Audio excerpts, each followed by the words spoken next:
If your painting always comes out tighter than you want it to, you're not doing anything wrong.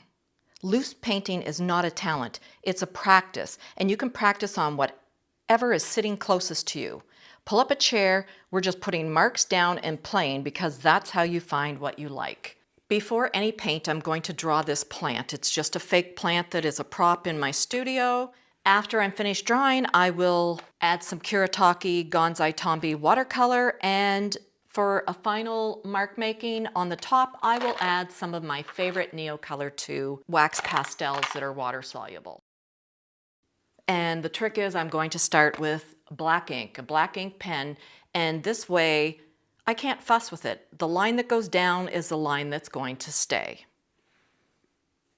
The drawing type that I'll be doing today is called contour drawing, where your eye actually follows the outline of your image and you are drawing it on the paper as your eye follows it. It comes out a little wonky, but that's not a mistake. That's the charm of this type of drawing. And it's simple and easy, and it takes the guesswork out of starting like this. You just grab something that is an everyday object that is sitting closest to you, and you practice. You never have to figure out what to paint. Look around the room. Something is sitting there waiting, always.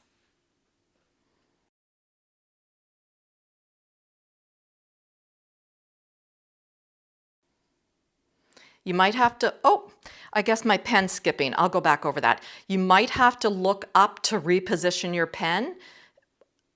I should have just kept going around the whole outline on the edge, but that's okay. I'll start back up here.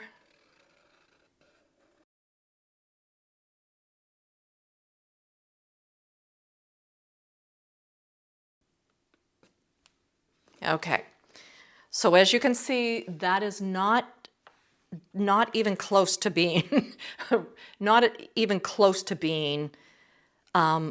realistic, and that's what you want. If you want to loosen up, you have to practice seeing the shapes and the position of objects, not what your brain thinks it is. I'm just gonna add a little bit of table, and I am just going to kind of fix those lines that I guess I might have been pressing a little too hard concentrating. Now that's wonky, but it's okay. I'm leaving it like that. Okay, so I'm trying to decide, do I want that on the pot? I think I do. So again, I'm looking at, oh, I actually didn't do too bad. Okay. So there, that is our drawing, easy peasy, no big fuss.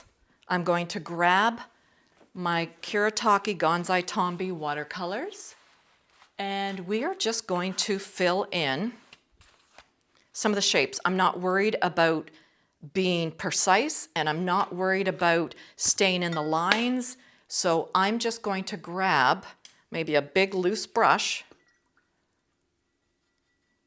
And it would help if I had a palette.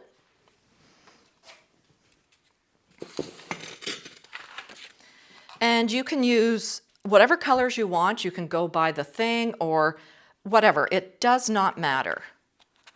This is kind of your, I'm going to do mine nice and light because I want them to act as highlights. And I'm just going to,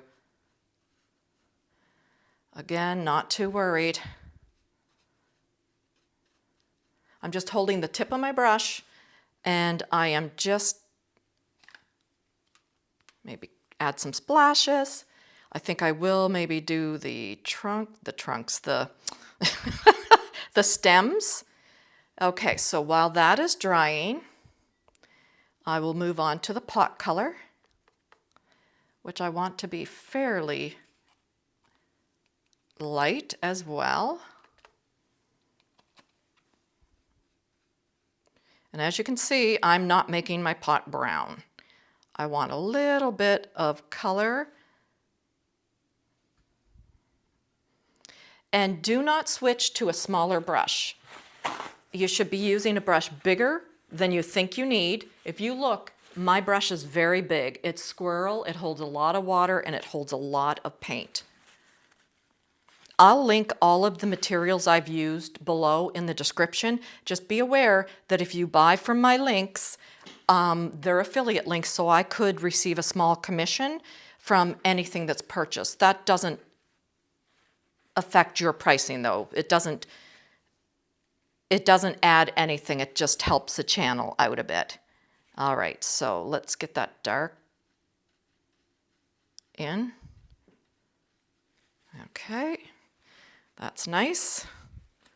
I love these Kuretake paints, and it's funny because when I first started using them, yeah, I didn't like them so much. Now I'm just using a little darker, kind of a reddy color. And I love, see how these travel? Okay, so we do have a very kind of red, almost kind of yellowy green as well on the center. But I mean, you don't have to worry really too much. You don't have to add anything you don't want to, let's put it that way. All your leaves could be green, it would not matter. Okay, so I'm going to add this while it's, just dip my brush. It's going to kind of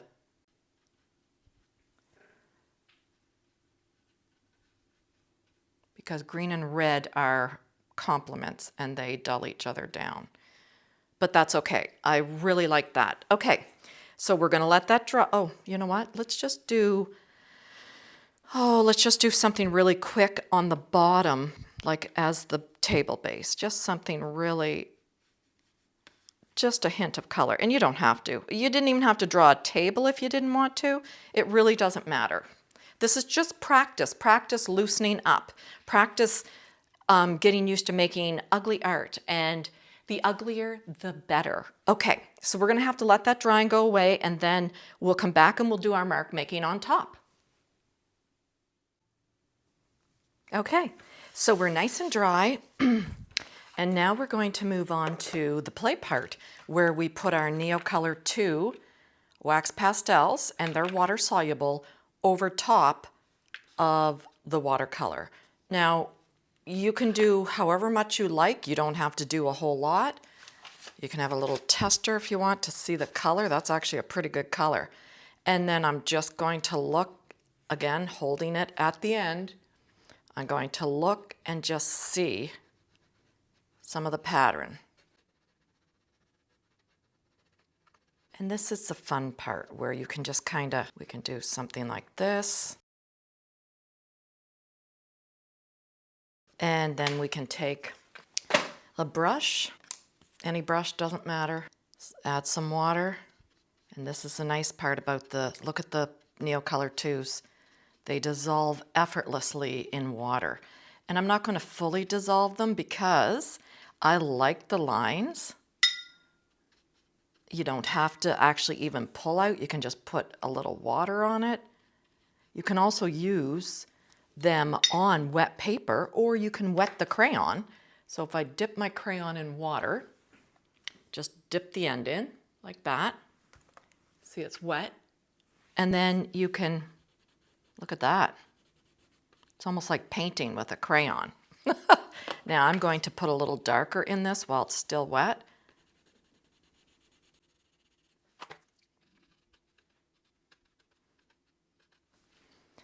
Okay, I already love that. It's spontaneous, there's nothing realistic, it's just scribble. Love, love the scribbles. Now let's just see, I want to get a dark. I keep them in these little containers. I get them from Michael's, and they're wonderful. I just want to get a dark. Oh, that's dark enough.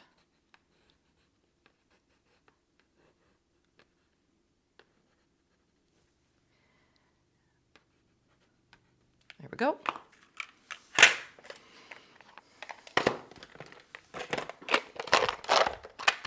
Maybe get something that can reinforce. And I'm going to dip this. Oh yeah. So see how that adds interest?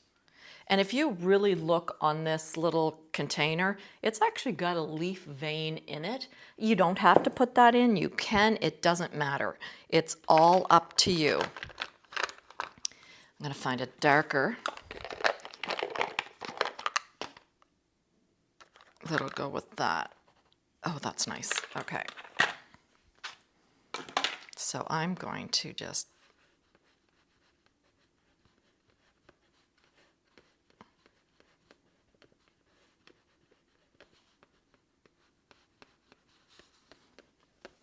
oh, I like that.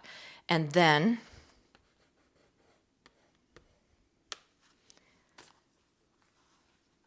I'm not going to wet all of my Neocolor, just some of it.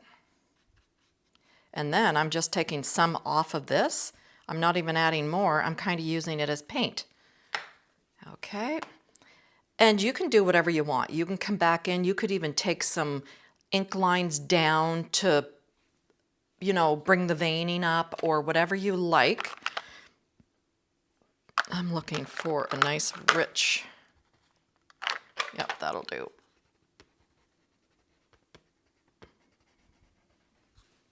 There.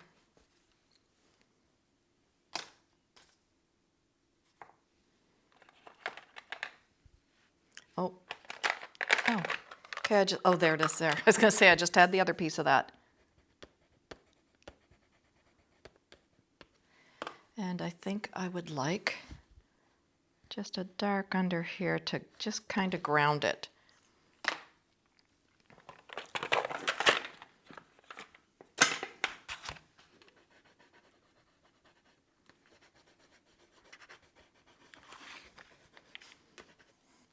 I love the crayon look. It just gives such a nice texture.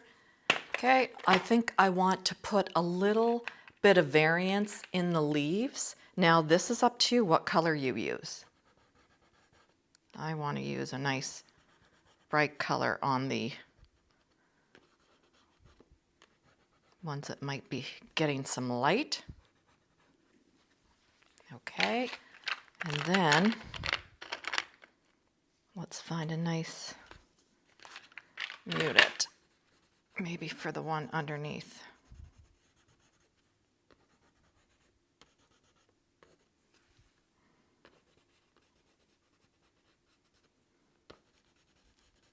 Some of this is still wet, which I like.